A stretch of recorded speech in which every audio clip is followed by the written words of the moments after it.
Welcome to our channel. Today we how to connect MetaMask to Polygon via QuickSwap, beginner guide step by step clearly. Open your web browser and navigate to the MetaMask website.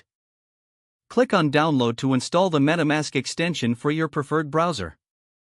Once installed, create a new wallet or import an existing one by following the prompts. Ensure your wallet is set up and you are logged into MetaMask. Next, visit the Polygon website to find the network details. Copy the Polygon network information, including the network name, RPC URL, chain ID, symbol, and block. Open your MetaMask extension. Click on the network dropdown at the top of the MetaMask window. Select Add Network to open the new network settings page. Fill in the copied details for Polygon in the appropriate fields. Click Save to add Polygon to your MetaMask networks. Now, go to the QuickSwap website.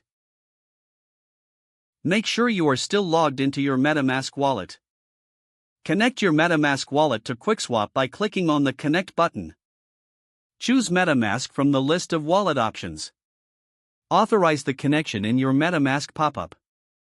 After connecting, confirm the transaction if prompted to switch to the Polygon network.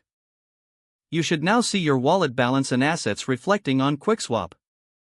Explore the platform and start trading using your Polygon assets. Remember to switch back to the Ethereum mainnet in MetaMask for Ethereum transactions. If the page does not load, refresh the browser or try again in a private or incognito window. Make sure you are using the correct email address, then retype it carefully to avoid small typos. If your password is not accepted, use the reset option and create a new strong password you can remember. Check your spam folder for verification or security emails, then complete any requested confirmation steps. Enable two-factor authentication if available to improve account security and reduce unauthorized access risk. After signing in, review your profile details so your contact information and settings are accurate and current. If you see an error message, note it down and try again after restarting your device and internet connection. Log out when you finish, especially on shared devices, to keep your account and payment information secure.